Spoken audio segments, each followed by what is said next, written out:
Today, we're choosing a subclass for Ezra Wright, our example character that we've been building as we progress through our character creation series. He's a wizard, so put on your sorting hat and think about what you'd pick for him.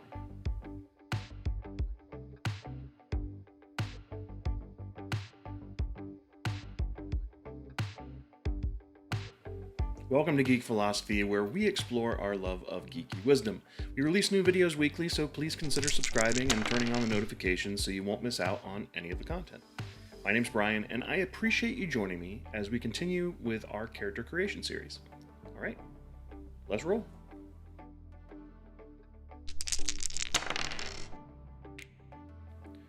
I think of subclasses as a way of narrowing down the scope of their parent class into a more specific experience of gameplay. They're sort of a follow-up question to ask after choosing the main character class. So what class do you want to play? A fighter? Awesome. What kind of fighter? You want to play a bard? Cool. What kind of bard? The idea of what kind is sort of the basic concept of subclass. To new players, it may lead to questions like, you mean there's more than one kind of wizard? Yes, there is. Which means, by their very nature, subclasses and subclass options are highly specific to the base class they expand upon. There are dozens of subclasses in D&D, so for today, I'm going to stick with the wizard subclasses since that's the path that we're following for our example character. That said, I'm not going to break down all of the wizard subclasses today. There are a bunch of them, and there are new subclasses that are being developed and released all the time. I may do some subclass pros and cons videos in the future, but there are already some great channels out there where you can find some deep dives into specific subclasses, even rankings. For Ezra, I'm going to pick a wizard subclass from those available in the player's handbook. That way it'll keep us focused for the purposes of this video.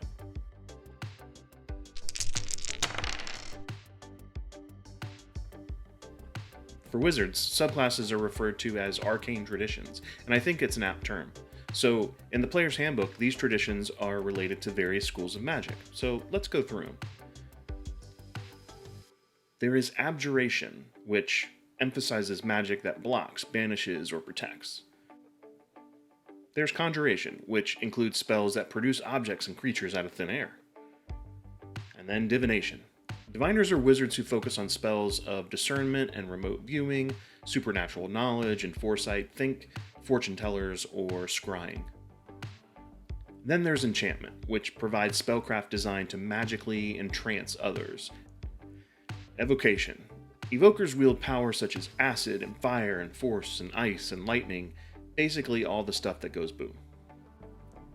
Then there's Illusion. Spells of illusion include magic that trick the senses and the mind to make the affected believe something other than reality. As for necromancy, this includes spells that aid in the manipulation of energy, affecting life and death and even undeath. Then there's Transmutation. Transmuters seek the power to modify energy and matter, altering both the physical and mental by tapping into the powers of creation. Each of these choices have their own associated sets of bonuses and special abilities as you level up, so it's worth reading through all of them to see if any of them are more appealing than the others. But it's also important to note that as a wizard, choosing one of these schools doesn't mean I can't cast spells of another school. So even if your character is an illusionist, for example, they can still cast evocation spells. They just won't have the additional bonuses that the School of Illusion provides for illusion spells. But keeping in mind the role-playing and story-based theme that we've got going for Ezra, I'd like to find a school of magic that fits with what we've put together so far. So let's think about it.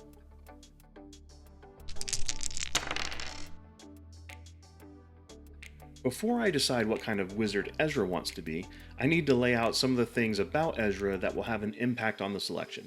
This will also give me the chance to fill you in on a few things that I rolled up from some of the tables associated with his background. If you remember from the character prologue video that started this series, we found out that Ezra was a Guild Coalition agent.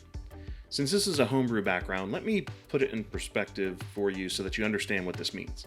The essential functions of being a Guild Coalition agent include providing the client with concierge-level security, and de-escalating tense situations or individuals that may arise, writing detailed incident reports about any incident, occurrence, or variance that warrants documentation, conducting a quality investigation, and completing investigative reports. And then there's troubleshooting any unforeseen problems which may arise. If you're not sure where I'm going with this background, it was heavily inspired by the Pinkerton Detective Agency that was founded in the 1850s here in the US. In a way, it was an organization that ranged from personal security to private military contracting. The company actually still exists, although it's in a different form. Okay, so that's just a little bit of background about the Guild Coalition agent, but it doesn't tell me what some of his personality traits were. So I rolled these based on the examples listed in the background. Ezra is calm, and no matter what the situation, never raises his voice. But he's also very slow to trust new people. As for his ideal, Ezra has a sense of honor above all else. He won't steal from others in his trade, but he also sends most of his money back home to his family. As for Flaw, he knows that someone else was jailed for a crime he committed, but he's okay with that. So looking at all of this information, is there anything that would give him a drive towards one school of magic in particular? Well, I see him as someone that needs to be good in combat, both offensively and defensively, so he would lean toward the schools of Abjuration or Evocation, I think.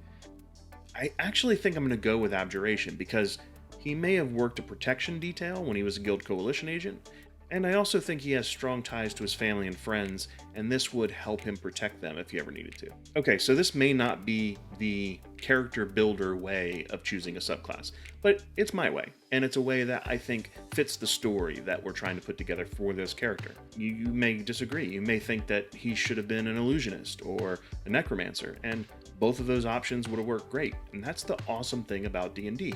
You can create the character however you like. You could also optimize your character in a way that maximizes combat effectiveness. There are a lot of people that really specialize into this. For me, though, I'm playing the game because I want to tell a collaborative story, so the story has to fit with the character.